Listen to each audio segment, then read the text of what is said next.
Chers frères et sœurs en Christ, loué soit Jésus-Christ et bon dimanche.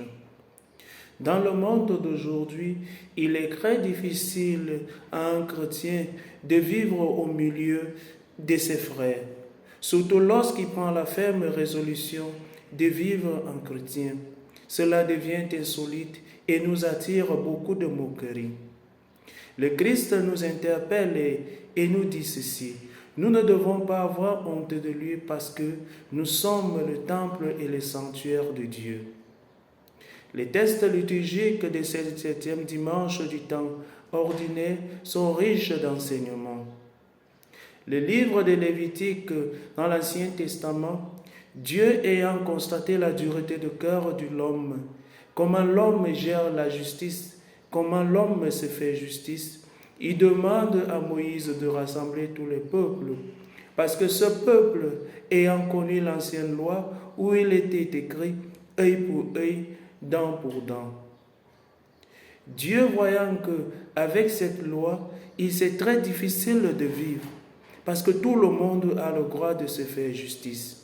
C'est pour ça qu'il interpelle Moïse en lui disant: rappelle à mon peuple de ne pas haïr le prochain, de ne pas se faire justice, d'aimer le prochain, de savoir pardonner, parce que le prochain aussi est fait à l'image et à la ressemblance de Dieu.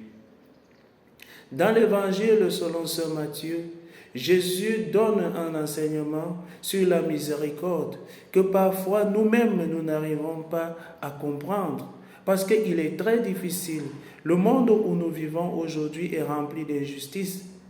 Et Jésus nous demande de pardonner. Comment pardonner lorsqu'on a été blessé profondément dans notre chair ou bien dans notre âme? Jésus qui a pris chair de la Vierge Marie, qui vit la condition humaine, peut comprendre cette difficulté de pardonner.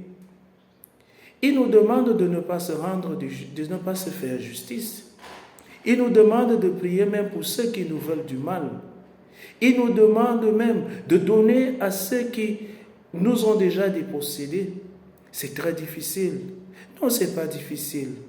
Il suffit juste de regarder avec miséricorde et avec amour le prochain qui est tout juste à côté de nous et de comprendre que lui aussi, il est fait à l'image et à la ressemblance de Dieu.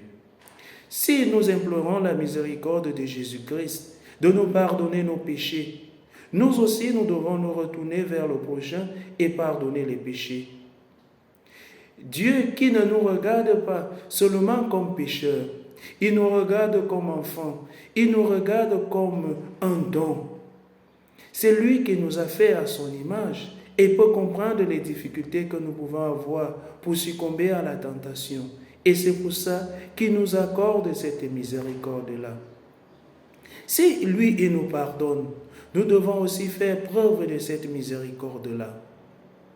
C'est pour ça que saint Paul, dans la lettre aux Corinthiens, rappelle à ce peuple-là et leur dit: vous êtes le sanctuaire et le temple de Dieu. Ne détruisez pas le prochain, parce qu'en détruisant le prochain, vous détruisez le temple et le sanctuaire de Dieu. Nous ne nous limitons pas seulement au prochain, mais nous-mêmes, lorsque nous nous détruisons, il faut souvent se rappeler que ce n'est pas notre corps, c'est le temple de Dieu. Nous devons le conserver saint. Et c'est pour ça que Jésus nous demande d'être parfaits à l'image de notre Père Céleste qui nous a créés. Ce n'est pas difficile. Et parfois on peut se dire, comment être parfait comme Dieu le Créateur? C'est en commençant à vivre la vie céleste sur terre que nous garantissons la vie de la nouvelle génération, la nouvelle Jérusalem. Chers frères et sœurs en Christ, en ce dimanche où Jésus nous demande de vivre la miséricorde pour le prochain, nous devons prier et exhorter le Seigneur à nous donner le don de la grâce pour pouvoir pardonner. Loué soit Jésus-Christ.